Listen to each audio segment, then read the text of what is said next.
Assalamualaikum warahmatullahi wabarakatuh. Perkenalkan, nama saya Andre Dwi Kurniawan dari kelas Hukum Pidana 2G NIM 2019-346. Di sini saya akan menjelaskan secara singkat arti dari tindak pidana.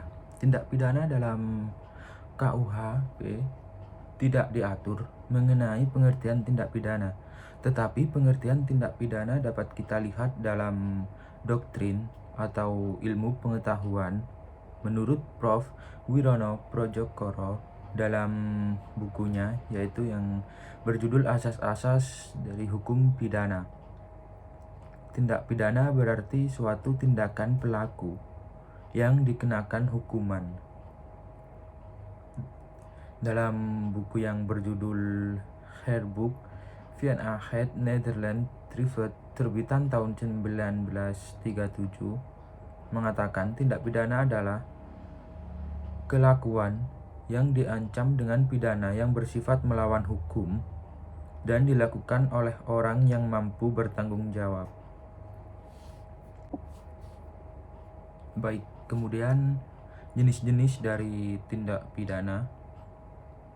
Yang pertama, menurut sistem KUHP, kejahatan dan pelanggaran. Dalam kejahatan diatur di dalam buku 2 KUHP, sedangkan untuk pelanggaran diatur pada diatur dalam buku 3 KUHP. Tidak menjelaskan kriteria pembagian tindak pidana atas kejahatan dan pelanggaran. Namun, menurut ilmu pengetahuan, pembedaan tindak pidana atas kejahatan dan pelanggaran bersifat kualitatif, di mana kejahatan ini bersifat rechtdelik, yakni perbuatan yang bertentangan dengan rasa keadilan terlepas dari apakah perbuatan itu diancam pidana atau tidak. Sedangkan kalau pelanggaran yang bersifat wetdelik itu merupakan perbuatan yang pada umumnya baru disadari sebagai suatu tindak pidana setelah undang-undang menyebutnya dan mengancamnya sebagai tindak pidana malahuila probitia. Yang kedua yaitu tindak pidana formil dan tindak pidana material. Tentunya tidak asing lagi bagi teman-teman yang tindak pidana formil. Itu titik beratnya perumusannya pada perbuatan yang dilarang. Jadi tindak pidana formil ini selesai dengan dilakukannya perbuatan seperti yang tercantum dalam rumusan delik. Misalnya perbuatan mengambil pada tindak pidana pencurian.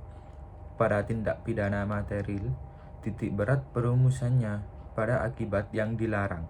Tindak pidana tersebut terjadi setelah akibat yang dilarang terjadi. Seperti misalnya hilangnya nyawa pada tindak pidana pembunuhan. Yang berikutnya, yang ketiga, yaitu tindak pidana komisionis, tindak pidana omnisionis, serta tindak pidana komisionis per omnisionis komisa.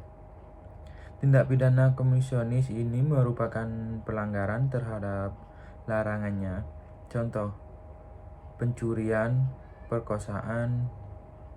Tindak pidana omnisionis ini pelanggaran terhadap perintah, seperti contoh tidak menghadap sebagai saksi di pengadilan, tidak memberikan pertolongan pada orang yang berada dalam bahaya atau maut. Untuk yang keempat, tindak pidana dolus, tindak pidana culpa, serta tindak pidana pro parte dolus pro parte. Untuk yang tindak pidana dolus itu tindak pidana yang memuat unsur kesengajaan. Sedangkan yang tindak pidana culpa itu tindak pidana yang memuat unsur kealpaan sebagai salah satu unsurnya. Untuk yang tindak pidana pro parte dolus pro parte culpa, itu tindak pidana yang dalam satu pasal memuat unsur kesengajaan dan unsur kealpaan sekaligus ancaman pidananya sama. Untuk yang kelima yaitu tindak pidana aduan dan tindak pidana bukan aduan. Tindak pidana ini yang aduan itu penuntutannya baru dapat dilakukan setelah ada pengaduan dari orang yang terkena kejahatan. Kalau yang tindak pidana bukan aduan itu tindak pidana yang dapat dilakukan penuntutannya meskipun tidak ada pengaduan dari orang yang terkena kejahatan. Tindak pidana aduan ini dibedakan lagi atas tindak pidana aduan absolut dan tindak pidana aduan relatif, di mana tindak pidana aduan absolut ini yang menurut sifatnya hanya dapat dilakukan penuntutan setelah adanya pengaduan, seperti contoh tindak pidana zina atau tindak pidana penghinaan. Sedangkan tindak pidana aduan relatif tidak tindak pidana ini menjadi tindak pidana aduan karena adanya hubungan istimewa antara si pelaku dengan orang yang terkena kejahatan, seperti contoh tindak pidana pencurian di kalangan keluarga sebagaimana yang diatur dalam pasal 367 KUH Perdata, KUH pidana. Yang keenam, tindak pidana tunggal dan berganda. Tindak pidana ini cukup dilakukan satu kali perbuatan kalau yang tunggal, sedangkan kalau tindak pidana yang ganda, tindak pidana yang baru merupakan tindak pidana jika dilakukan beberapa kali. Seperti contohnya itu tindak pidana penadahan. Untuk yang ketujuh, tindak pidana yang berlangsung terus-menerus dan tindak pidana yang tidak berlangsung secara terus-menerus. Untuk yang kedelapan, tindak pidana sederhana dan tindak pidana diperbuat serta tindak pidana ringan. Untuk yang C, tindak unsur-unsur tindak pidana.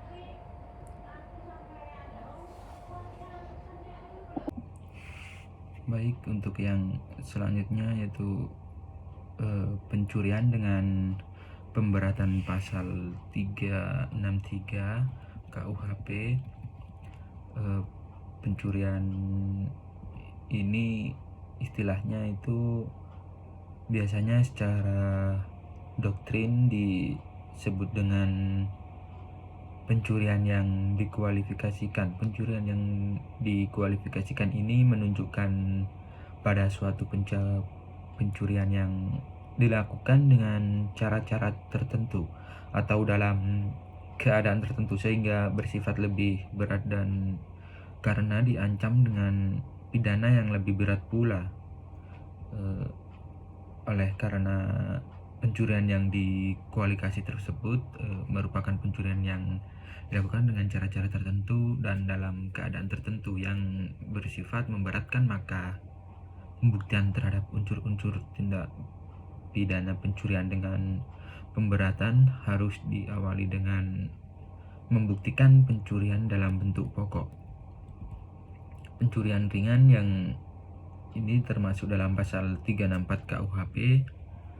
Pencurian ringan ini adalah pencurian yang memiliki unsur-unsur dari pencurian dalam bentuk pokok yang karena ditambah dengan unsur-unsur lain atau yang disebut dengan meringankan ancaman pidana menjadi diperingan.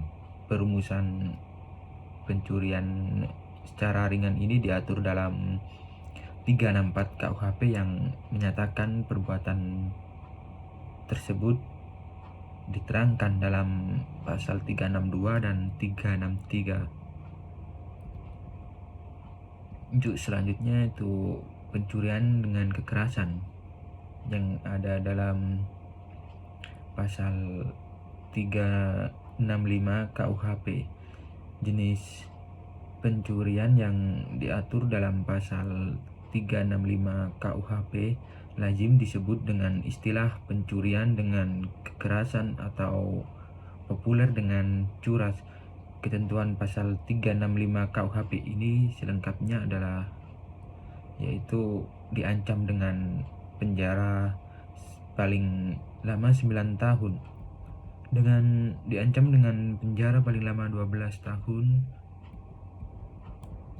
dan jika perbuatan ini mengakibatkan mati maka dikenakan dengan pidana penjara paling lama 15 tahun, diancam dengan pidana mati atau pidana penjara seumur hidup atau selama waktu dia paling lama yaitu 20 tahun jika perbuatan mengakibatkan luka berat atau mati dan dilakukan oleh 2 orang atau lebih dengan bersekutu. Selanjutnya yaitu pencurian dalam keluarga. Pencurian ini masuk dalam pasal 367 KUHP pencurian sebagaimana yang ada yang sudah diatur ini. Pencurian di kalangan keluarga yang artinya baik pelaku maupun korban masih dalam satu keluarga. Pencurian dalam pasal 367 ini terjadi apabila seorang suami istri atau sendiri melakukan atau membantu pencurian terhadap harta benda istri suami berdasarkan dengan pasal 367 ayat 1. Apabila suami istri tersebut masih dalam ikatan perkawinan yang utuh, tidak terpisah meja atau tempat tidur, juga tidak terpisah harta kekayaan, maka pencurian ini membantu dilakukan oleh mereka mutlak, tidak dapat dilakukan penuntutan. Tetapi apabila dalam pencurian yang dilakukan suami istri terhadap harta benda istri atau suami pada orang lain, bukan sebagai anggota keluarga, baik sebagai pelaku maupun pembantu, maka terhadap orang ini tetap dapat dilakukan penuntutan sekalipun tidak ada pengaduan. Yang kedua masuk dalam pengertian tindak pidana penggelapan.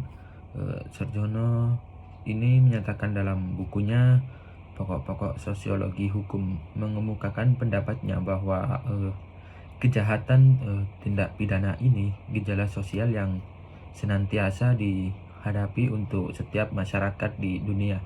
Apapun usaha untuk menghapuskannya tidak tuntas karena kejahatan itu memang tidak dapat dihapus. Hal itu terutama disebabkan karena tidak semua kebutuhan dasar manusia dapat dipenuhi secara sempurna. Lagi pula manusia mempunyai kepentingan yang berbeda-beda yang bahkan dapat terwujud sebagai pertentangan yang prinsip. Untuk yang selanjutnya